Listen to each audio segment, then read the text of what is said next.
years after 1966, wild rumors swirled that Paul McCartney had died in a horrific car crash and been secretly replaced by a lookalike.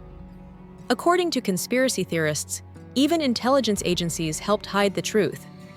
They claimed that the Beatles Abbey Road cover symbolized a funeral procession, with John Lennon as the priest, George Harrison as the undertaker, Ringo Starr as the gravedigger, and a barefoot Paul representing the corpse.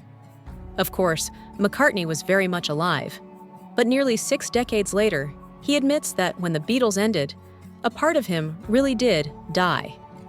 The collapse of the world's biggest band left him emotionally drained and questioning everything, including whether he should continue making music at all. In his new book, Wings, The Story of a Band on the Run, Paul reflects on that turbulent period. The strangest rumor started spreading just as the Beatles were breaking up. That I was dead, he recalls.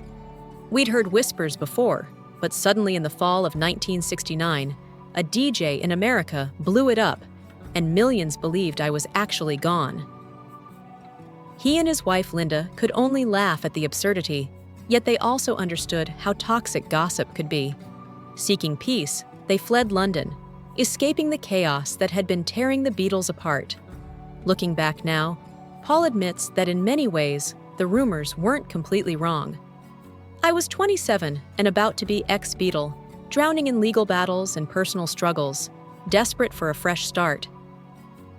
That fresh start came on a remote sheep farm in Scotland.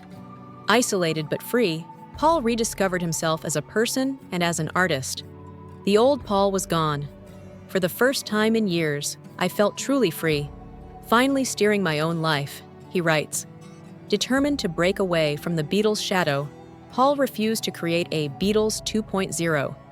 Instead, he experimented. His 1971 album Ram, made with Linda and drummer Denny Sewell, was meant to be something completely different. Critics, however, were brutal. Rolling Stone dismissed it as inconsequential, and NME called it stale. Disheartened, Paul briefly considered quitting music altogether.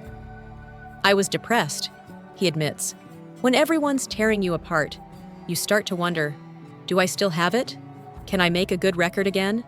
But rather than give up, Paul learned to tune out the noise. With Linda, Sewell, and former Moody Blues guitarist Denny Laine, he formed Wings, a band that would slowly rebuild his confidence and redefine his legacy.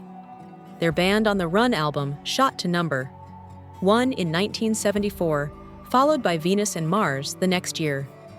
By 1977, Mole of Kintyre became the first single to sell over 2 million copies in the UK.